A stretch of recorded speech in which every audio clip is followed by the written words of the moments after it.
Ensemble, avec le constant soutien de nos chefs d'État, nous avons fait beaucoup et avons jeté les bases de davantage d'ambitieux programmes. Il n'y a presque aucun domaine significatif où nous n'avons pas sémé, cultivé et parfois cueilli, même si les intempéries politiques, économiques et diplomatiques ont quelquefois réduit notre productivité et notre production, pour rester dans une métaphore agricole. Dans le domaine de la santé, la Covid-19 a été vaincue comme l'a été Ebola et les Mpox. Africa CDC s'affirme comme un outil efficace.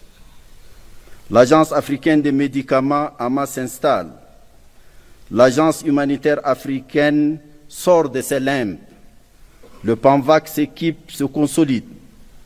L'éducation se modernise et met définitivement le cap sur le futur, en centrant l'attention et les efforts sur l'innovation et l'intelligence artificielle.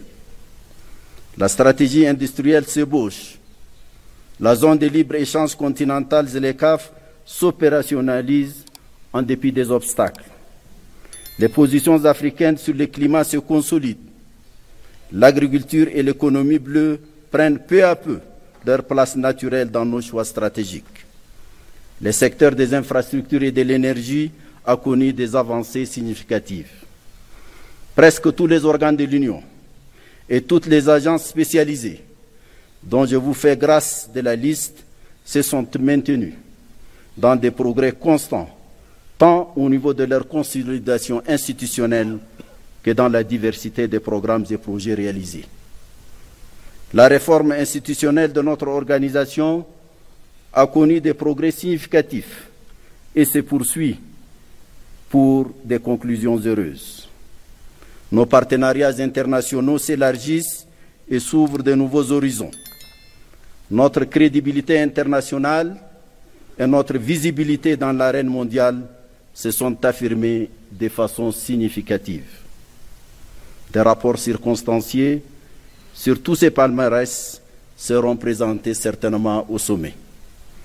Il est superflu, donc, de vous en encombrer maintenant.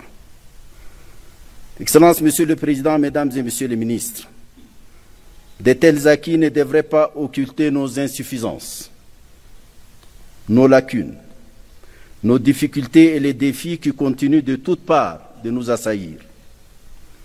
Des violents conflits continuent de tuer à une large échelle en Afrique. Le Soudan et l'Est de la République démocratique du Congo en sont les théâtres les plus poignants, les plus dramatiques à tous égards. Le difficile financement de notre organisation continue de peser lourd sur son efficacité et son indépendance de décision. La revitalisation du Fonds de la paix et l'atteinte de son premier objectif est une lueur encourageante à ces sujets. L'affaiblissement de la solidarité africaine et l'affaissement de son âme porteuse, le panafricanisme émoussent nos ardeurs et réduisent la portée et la résonance de notre redéploiement à l'échelle continentale et internationale. Cette situation est d'autant préoccupante que nous nous trouvons à un moment où le multilatéralisme, déjà en mauvaise posture depuis un certain temps, semble devoir faire face à de nouveaux défis et des coups de boutoir venus d'outre-Atlantique.